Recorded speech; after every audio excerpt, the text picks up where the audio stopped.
দুর্বল মস্তিষ্ক জীবনের কোনো ক্ষেত্রেই সঠিক ভূমিকা রাখতে পারে না। যদি আপনি একজন smart thinker, problem solver, decision maker এবং নিজের মেমোরিকে বেটার করতে চান, তাহলে আপনাকে অবশ্যই ব্রেন পাওয়ারকে ইনক্রিজ করতে হবে, অর্থাৎ বাড়াতে হবে। এবং ব্রেন পাওয়ারকে বাড়ানোর 8টি উপায় আজ আমি আপনাদের বলবো, তো ভিডিওটি শেষ পর্যন্ত দেখবেন। Number 1, exercise. শুধু শরীর সুস্থ রাখার জন্য নয়, পাশাপাশি মস্তিষ্ককে সতেজ রাখার জন্য আমাদের এক্সারসাইজ অত্যন্ত জরুরি। এক্সারসাইজ তথা ফিজিক্যাল এক্সারসাইজ আমাদের ব্রেনে অক্সিজেন সরবরাহের মাত্রা বাড়িয়ে দেয়, যা আমাদের ডায়াবেটিস, কার্ডিওভাস্কুলার ডিজিজ এর সাথে সাথেই মেমোরি লসের মতো সমস্যারও ঝুঁকি কমিয়ে দেয়। তাই স্বল্প সময়ের জন্য হলেও নিয়মিত এক্সারসাইজ করতে হবে ব্রেনকে ইমপ্রুভ করার জন্য। Number 2, enough slip.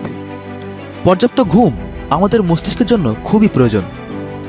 বেশ কিছু সায়েন্টিফিক রিপোর্ট এটাই বলে যে কম ঘুমের কারণে আমাদের মস্তিষ্কের ধারণ ক্ষমতা, বিশ্লেষণ ক্ষমতা ইত্যাদি ক্রমে হ্রাস পেতে থাকে।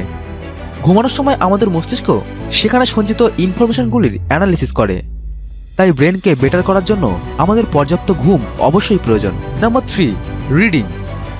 বই হলো জ্ঞানের ভাণ্ডার, কিন্তু বই পড়ে কি শুধু জ্ঞান অর্জনই হয় না, সাথে সাথে আরও কিছু আমরা বোনাস হিসেবে পাই। বেশ কিছু মেডিকেল রিসার্চ এটাই বলে থাকে যে আমাদের মেমোরিকে ইমপ্রুভ করার জন্য বই পড়ার অভ্যাস তৈরি করা উচিত। নানা রকম বই পড়ার ফলে আমাদের কল্পনা শক্তি অর্থাৎ ইমাজিনেশন পাওয়ার অনেক বেড়ে যায়। এছাড়াও স্ট্রেস ও টেনশন আমাদের মস্তিষ্কের প্রচুর ক্ষতি করে, যার থেকে দূরে থাকার সহজ উপায় হলো reading. Number 4, challenge your mind. আমাদের ব্রেন অনেকটা হিউম্যান মাসেলসের মতোই, তাই সেটাকে ফিট রাখার জন্য কিছু মেন্টাল এক্সারসাইজ এর প্রয়োজন হয়।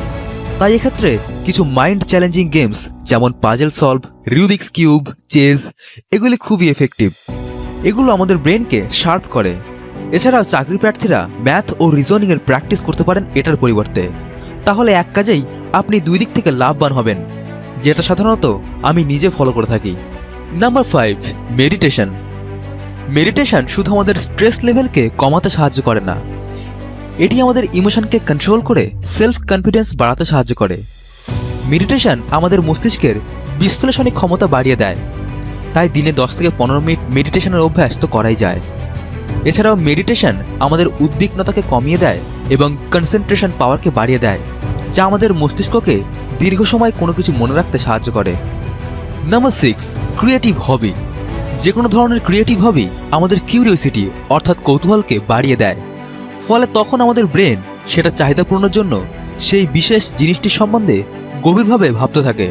ক্রিয়েটিভ বা সৃষ্টিশীল মানুষদের চিন্তাভাবনা একটু অন্যরকম হয়, আর এই চিন্তাভাবনাই আমাদের ব্রেনকে ডেভেলপ করতে সাহায্য করে। Number 7, drink enough water. আমাদের মস্তিষ্কের 80% অংশই জল দিয়ে গঠিত, তাই মস্তিষ্ককে সতেজ রাখার জন্য পর্যাপ্ত জল পান করা অবশ্যই জরুরি। এছাড়াও গ্রিন টি ও কফির অভ্যাস, সবুজ শাকসবজি আমাদের মেন্টাল হেলথকে সুস্থ রাখে। Number 8, positive thinking. হবে না, পারবো না এসব বলে খুব সহজেই কোনো কাজ থেকে রেহাই পাওয়া যায়। তারপর অলসতার চাদরে নিজেকে লুকিয়ে রাখা আর মাথায় নেগেটিভ চিন্তা। আমি অন্য সব কিছু করলাম ব্রেনকে বেটার করার জন্য, কিন্তু মনে যদি সবসময় নেগেটিভ চিন্তার জ্বর থাকে, তাহলে ব্রেন কখনোই বেটার কিছু রেজাল্ট দিতে পারবে না। কারণ কোনো সুন্দর কাজ কোনো সুন্দর চিন্তাভাবনা থেকেই আসে। তাই ভালো কিছু করতে গেলে আগে ভালো চিন্তা করা শিখতে হবে আর নিজেকে মোটিভেটেড রাখতে হবে।